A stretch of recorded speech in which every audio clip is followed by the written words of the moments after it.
জাতীয়তাবাদী দল বিএনপির চেয়ারম্যান জনাব তারেক রহমান অনেক রকমের প্রতিশ্রুতি দিয়েছেন। এই প্রতিশ্রুতিগুলো কতটুকু বাস্তবায়ন হবে বলে আপনি মনে করেন? জনাব তারেক রহমান কে উনাকে আগে জানতে হবে। জনাব তারেক রহমান বাংলাদেশের এমন এক ব্যক্তি, শহীদ প্রেসিডেন্ট জিয়াউর রহমানের সন্তান। দ্বিতীয় পরিচয় হলো উনি গণতন্ত্রের মা, দেশনেত্রী আপসীন নেত্রী বেগম খালেদা জিয়ার সন্তান। যেই ব্যক্তি একটা প্রেসিডেন্টের ছেলে, একটা প্রধানমন্ত্রীর ছেলে, উনার মেধা, উনার যোগ্যতা, উনার যে কমিটমেন্ট, বাংলাদেশের 18 কোটি জনগণ বিশ্বাস করে উনি ক্ষমতায় যেহেতু উনি অধিষ্ঠিত হচ্ছেন, উনি অবশ্যই জনগণের বিষয় নিয়ে উনি গুরুত্ব দিবেন এবং উনার কমিটমেন্টগুলো উনি বাস্তবায়ন করবেন।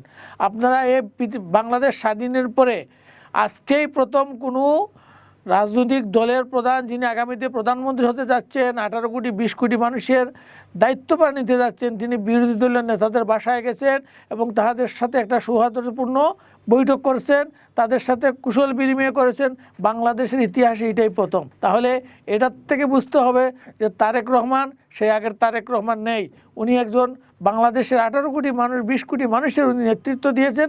20 কোটি মানুষের যে চাহিদা আছে উনার কাছে সব কিছু উনি দেখতে পাচ্ছেন, উনি বুঝতে পাচ্ছেন কার কী চাহিদা আছে। তবে আমাদের সবচেয়ে যেটা গুরুত্ব দিতে হবে, প্রথমে প্রশাসনকে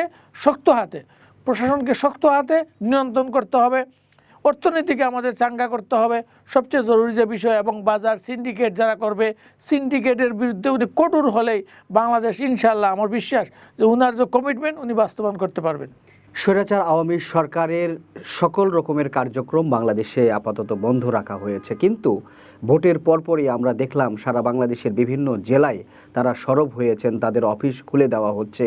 আপনি কি মনে করেন আবারও নতুন করে কোনো সংঘাতের দিকে যাচ্ছি আমরা?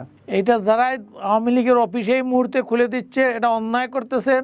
কারণ যেহেতু আওয়ামী লীগকে আইনিভাবে তাদেরকে নিষিদ্ধ করা হয়েছে, তাদের রাজনৈতিক কার্যক্রমগুলোকে নিষিদ্ধ করা হয়েছে, তাহলে এই আইনিভাবে আগে তাদের অফিসকে খুলতে হবে।